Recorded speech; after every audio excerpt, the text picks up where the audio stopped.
Hello, and welcome to Investment Insight, your clear take on the markets. Let's get started.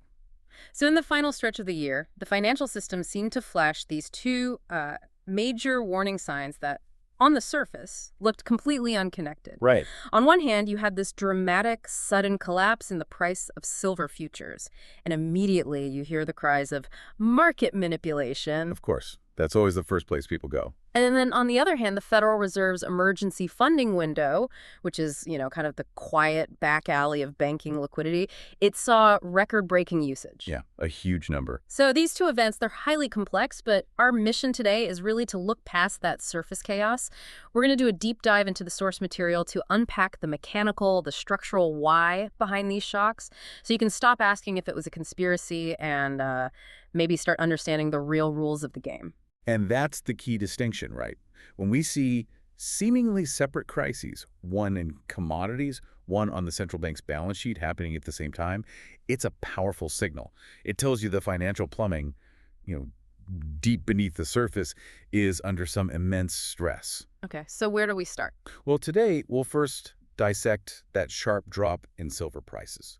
We'll figure out precisely why the paper silver market decoupled so dramatically from the actual physical metal. And then after that? Then we'll turn our attention to that record-breaking use of the Fed's standing repo facility and what that tells us about the structural pressures on liquidity as we head into 2026. Okay, let's do it. Let's start with silver. In late December, the data confirms silver futures recorded one of their largest single-day drops in years. It was a slide of about, 9%? About 9%, yeah. A huge move for a single day. And just like clockwork, the headlines followed, all shouting that the big banks must have been manipulating the price down. Well, the mechanical truth is actually a bit more mundane, but, arguably more powerful than manipulation. Yeah. Especially if you're on the wrong side of the leverage equation. How so? According to the analyzed data, the direct trigger was the CME, that's the clearinghouse for COMEX futures, raising margin requirements on silver contracts. Wait, I have to stop you there, because a lot of our listeners might hear margin requirements and their eyes glaze over. They think it's just some boring administrative change. Right. Sounds technical. But let's frame this for what it actually is. It's a crisis moment, right? What does raising a margin requirement actually mean for a trader holding a position? It means an immediate, non-negotiable demand for cash. So, for example, sources confirmed the requirements for a standard 5,000-ounce silver contract were raised by about $3,000. They went from roughly $22,000 to $25,000 per contract. Wow. So if you're leveraged long, you suddenly have to find that extra cash now.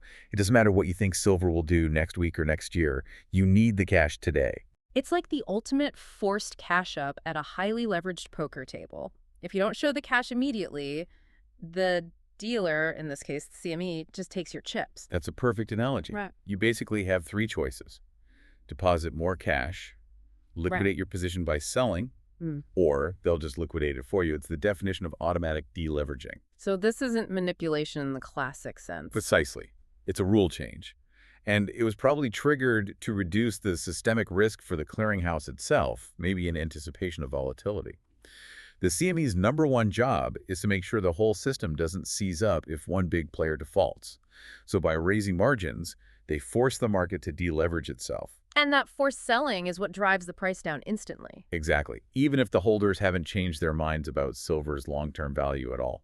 Okay, but if it's just a $3,000 increase per contract, why a full 9% price drop? That seems like a massive overreaction.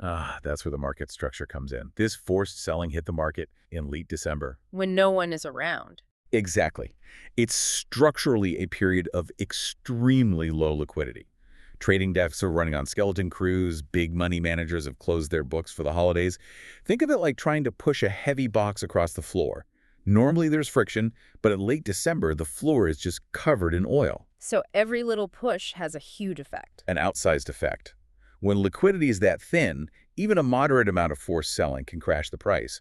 And then that sharp price drop triggers more margin calls on other leveraged players, and you get this negative feedback loop. That's the cascade. It's mechanical volatility just amplified by the calendar. Okay, that clarifies the collapse of paper silver. But this is where the story gets really compelling. While the futures price was plummeting, our sources confirmed the physical silver market, the actual metal you can hold it stayed relatively strong. Why did paper and physical decouple like that? Because they're measuring two different realities. The futures price, the one that collapsed, that's driven by leverage, by speculation, by financial contracts. The physical price, on the other hand, that's driven by the immediate tightness of supply and, the actual need for metal for delivery.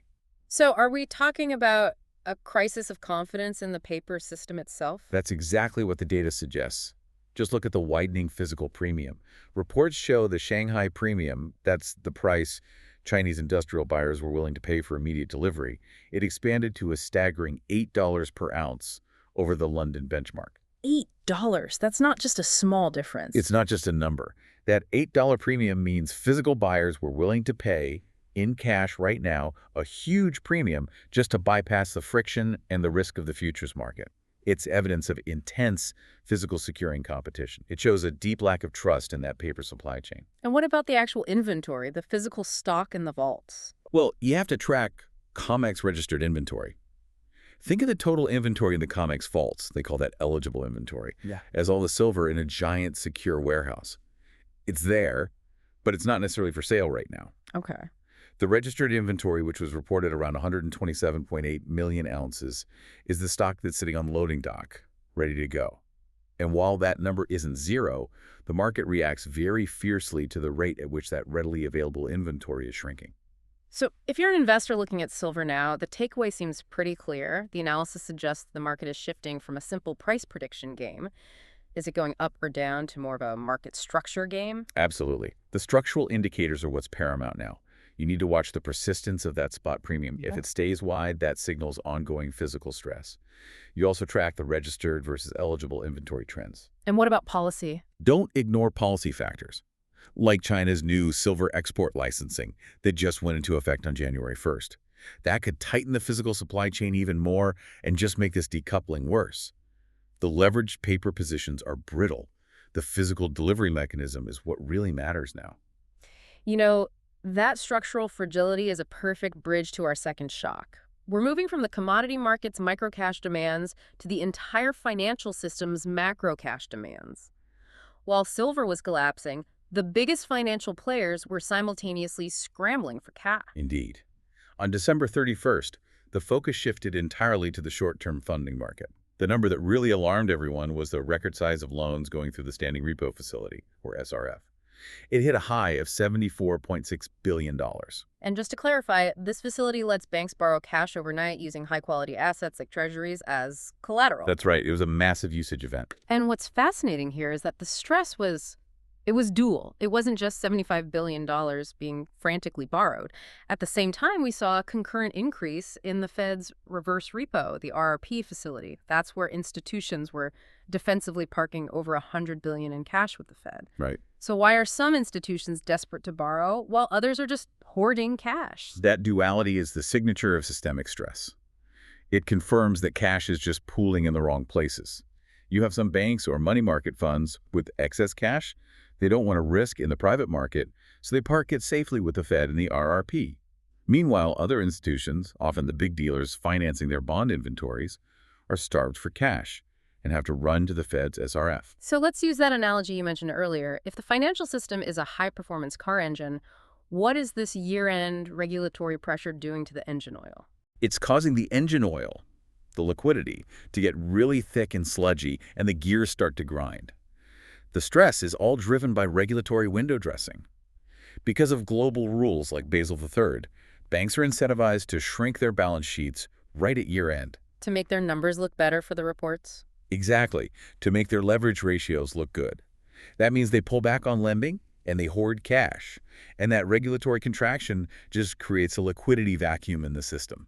And we saw data confirming that the engine was sputtering, right? Absolutely. Yeah. The result is that short-term borrowing rates spike because cash is suddenly scarce.